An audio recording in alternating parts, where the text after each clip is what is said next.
Hello and welcome to the Farm Traveler Podcast. With the trend of urban agriculture on the rise to help create more sustainably and locally grown produce, one company based in the United Kingdom is leaving their mark on the industry.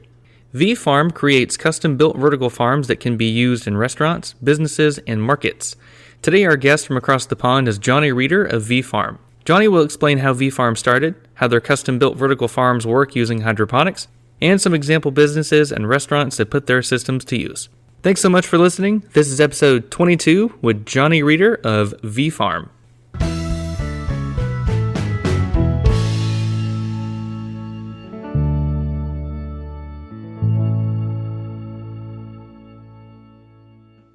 Well, welcome to the Farm Traveler Podcast. Jonny Reeder, how are you doing? Yeah, I'm doing great. Thank you, Trevor. Thank you for having me on. Hey, absolutely. So you are with a company in the UK called V-Farm. You guys make vertical hydroponic units. Tell us about kind of how that started and kind of what you guys are doing right now. Yeah, sure. So as you said, we develop vertical farming systems, and it kind of started with the director a long time ago. So he was out in Japan, and he kind of came across a company that was doing urban allotments. So these are effectively places where people can go in the city and they're vertical farming systems.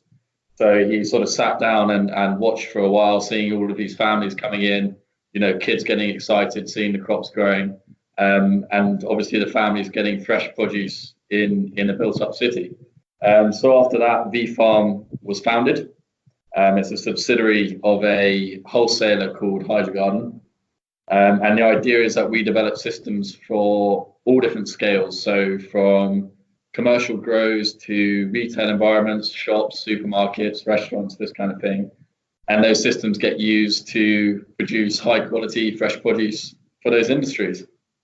All right. So I looked on y'all's website. It looks like you guys grow a lot of lettuces and a lot of greeny vegetables. So what are some example crops that are grown in your systems? So, yeah, we run trials on site where we test all our equipment, and we try and come up with these different recipes. So the idea is to find the best environment for each crop to keep it consistent. Most of the time people grow things like herbs, so, basils, anything where they can just take cuttings and use it in food. Then you've got microgreens. So these are crops that are grown from anywhere between 5 and 10 days. So they're harvested when they're really small, so they're really intense in flavor and high in nutrition. And then you might add that as a sort of flavoring in a salad. And then, of course, there's your leafy greens, so things like lettuces, things like spinach, sort of the bulk of your salad. Okay. I'm a huge hydroponic nerd. We had a guy on a couple weeks ago talking about hydroponics. What exact hydroponic method do the vertical farms use in there and bringing nutrients to the plants? So there's two main techniques that we use. Obviously, they're all multi-layer systems. So, you've got multiple layers in one room. But the two techniques we use are NFT, that's nutrient film technique. And that's where we have a reservoir of water with all the nutrients that the crops need, which is then pumped up into a gully. Runs down the length of it, and as that happens, the crops take up what they need. The other one is flood and drain. So very similar, same deal with the tank, but what we're doing is periodically flooding a tray and letting that drain away. So we're cycling the same water for the entire growth period. Okay, gotcha. Really cool. And looking at your websites, it looks like y'all have a bunch of grow lights that are kind of stacked above the plant, so it gives them like adequate sunlight. Yeah, so we used to try and cut down on costs and energy demand. We use our own brand of LEDs. So yeah, you've got a set of LEDs per each layer. Most of our systems are between 4 and 5 layers because we kind of believe in the smaller scale side of things because then it makes it much easier to harvest and work with the crops. So that's the sort of method we go for. What exactly? I know you guys work for individuals, restaurants, companies. How exactly is the process to where you kind of start creating it and then you start building it for the individual? So walk us through that whole process. So we do a variety of systems. So there are some that are kind of pre-made. So these are set sizes. So say one example, there's a restaurant in Bristol, recently opened. It's a vegan restaurant. And they purchased one of our smaller systems.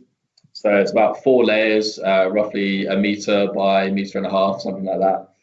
And it's all about food theatre. So someone might come into the store and they'll buy a particular thing from the menu, and then they'll see the chefs going to that system and taking, what they need and putting it in their bowl right in front of them.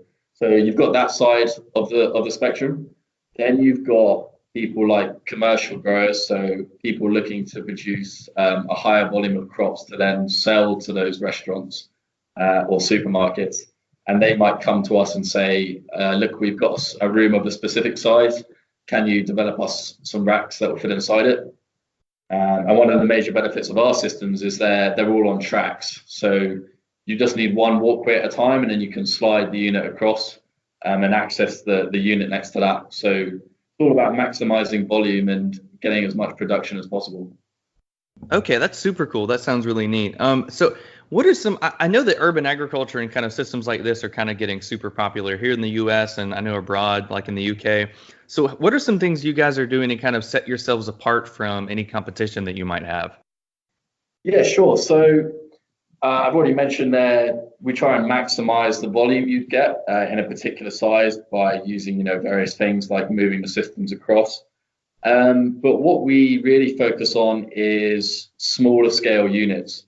Because one of the problems with vertical farms is if you have a massive warehouse, what happens is if you get a pest in that warehouse, or if you have some kind of disease outbreak, your entire crop gets wiped out.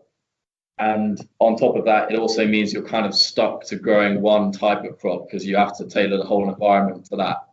So we look to splitting that same volume into smaller zones. So having individual chambers with their own sort of environments.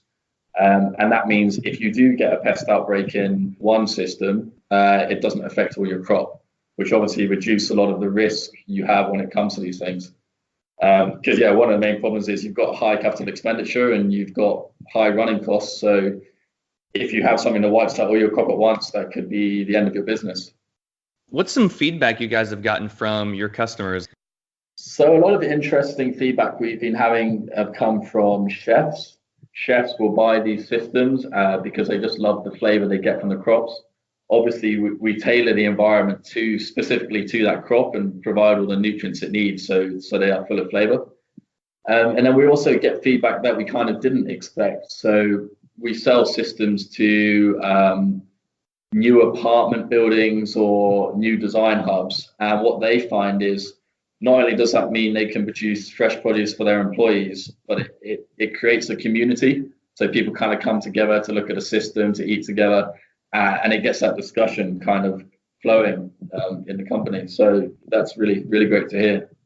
What do you kind of see? I know you guys are like a super, super important niche in urban agriculture. Where do you see urban agriculture going as more and more people are kind of learning about hydroponics? They're learning more about systems like yours where you can grow produce indoors.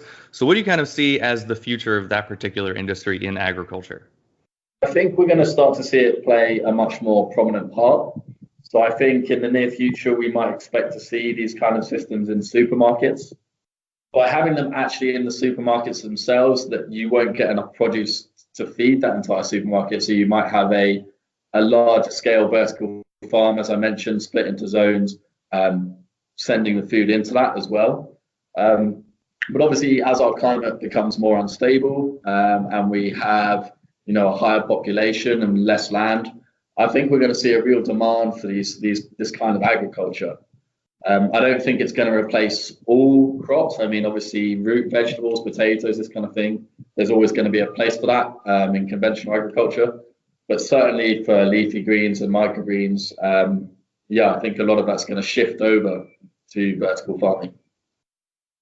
Yeah, totally agree. Over here, I've seen people, they buy old shipping containers and they'll put these systems in those shipping containers and just have them in the middle of a city, like on top of a roof in a abandoned warehouse or something. So yeah, I agree. It's definitely kind of hitting the market.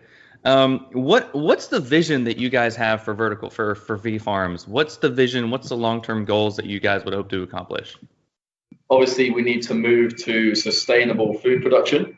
So we need to reduce our carbon footprint, as we call it. And then on the other side of that, it's about about reconnecting people with food. Right now people don't tend to know where their food is coming from, or don't care for that matter. And by growing locally, it really puts people back in touch with that, which I think is a great thing and something that needs to happen. I like it. Yeah, you kind of touch base on that, reconnecting people with food and where their food comes from. And I try to ask everybody this question. Give me your thoughts on what you think about the farmer-consumer relationship. I mean, it's kind of interesting right now because a lot of people don't know where their food comes from, but I've seen more and more farmers kind of use social media to kind of showcase their business, showcase how they do it. How do you see the farmer-consumer relationship right now, especially in the UK, for example? Yeah, it's a bit of an interesting one. As I said, I feel most people don't really question where their food comes from.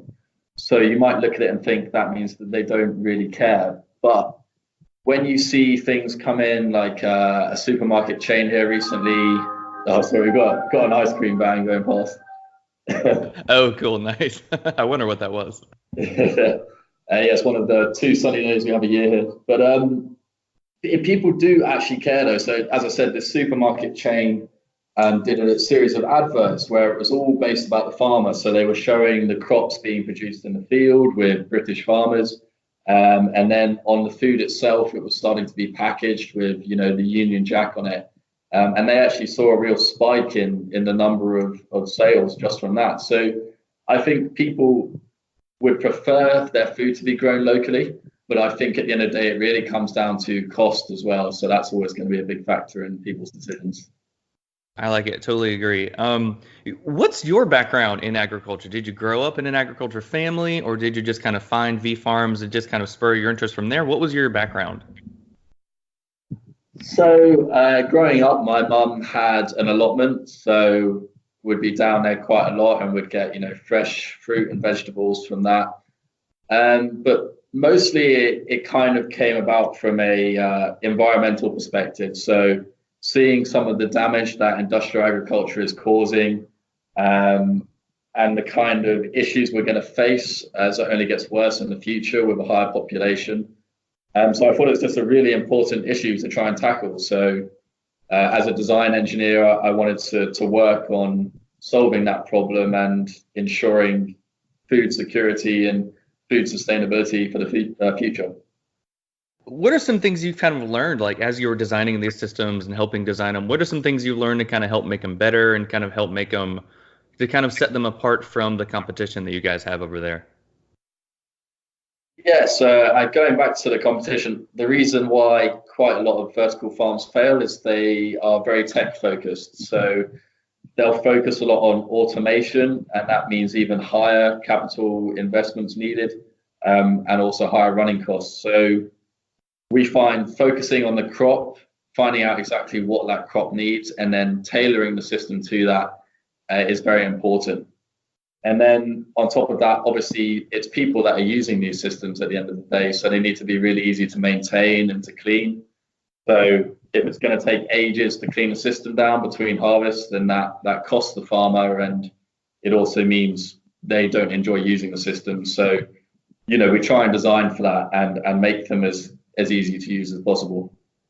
Gotcha. Yeah, I've got a little 5-gallon hydroponic bucket that I've got that I grow some lettuce and stuff in, and sometimes that's a pain in the butt to clean. So I can imagine it'd be really annoying to clean one of those things if it would get super dirty. Do you guys have, like, if you take it when you deliver it to a customer, do you have any educational material that you kind of provide with them, or do you kind of walk them through how to use it? Do you have continuing education for them? Kind of how does that process work? Do you kind of teach your customers how to use the system as effective as possible? Yeah, we really like to build a client consumer relationship. So if someone buys a system from us, we'll deliver it ourselves, get it all set up, and then we'll actually walk through with them exactly how to use the system, how to check what is good in a crop and these kind of things. And on that, we're currently developing an app to make that even easier. So once we've delivered the system, showed them how to use it, we'll then have this app with video instructions and really simple interface to try and make growing for them as easy as possible. So you can imagine someone like a chef, they're already really busy, so they don't want to be mucking around with these things. So yeah, just making that easy to use for them is really important. Yeah, and I bet I haven't thought about that yet, but that's really cool that a chef can just be in their own restaurant and walk up to one of your systems cut off some lettuce or a microgreen, put it on a plate, and it go immediately out to the customer. So they get some really fresh produce. So that's really cool. I just saw this on your website. What kind of substrate do the plants use in the hydroponic units? So what we typically, it depends on what we're growing. So if we do microgreens, we'll have a mat. So that might be some kind of organic hemp mat or a polyester, something like that. And then you'll sprinkle seeds on top of that. And then that will be your growing medium. If you're doing something like a leafy green, so a lettuce or a herb, we have net pot sites. So they're just like pots that have lots of holes in for the roots to go through. And then into that we put it's kind of like a sponge, so it's this kind of organic sponge that holds itself together. You put the seed in that, and then after that you can compost it with the rest of the root matter. Well, have you experimented with hydroponics yourself? Like, have you learned anything through trial and error, kind of growing it? Yeah, I mean, before I started working for V-Farm, I kind of based my final year university project on hydroponics. So I've got my own unit at home, which I'm using to grow strawberries at the minute, actually, which is a fun one. But you learn things on the way. So again, going back to the user, you want it to be easy to clean. So you find, if I just do this slightly differently, then that makes that a lot easier. In terms of like control software, so controlling temperature and humidity, seeing what works, and if it doesn't work, what can I do to improve it? So it's a trial and error process, and at the same time, you put a lot of thought into it as well. Absolutely, yeah. It's definitely a lot of trial and error, but when you actually have something growing there in your hydroponic unit, you get really happy. So that's really cool. Well, Jonny, this has been a really cool conversation learning about V-Farm and kind of how you guys are trying to revolutionize urban agriculture in the UK. If people want to get in touch with you, your website is v/farm.co.uk. But if they want to find you guys, follow you guys, where can they go? You can go out to our Instagram, so yeah, v-farm, and then we're also on Twitter and Facebook as well. And yeah, if you go on the website, there's all our contact details there, and feel free to get in touch. Absolutely. Well, if we're ever in the UK, we'll look for some restaurants or businesses that might have your systems, and we'll check them out. Thanks so much for being on, and we'll talk to you soon. All right. Thank you very much, Trevor.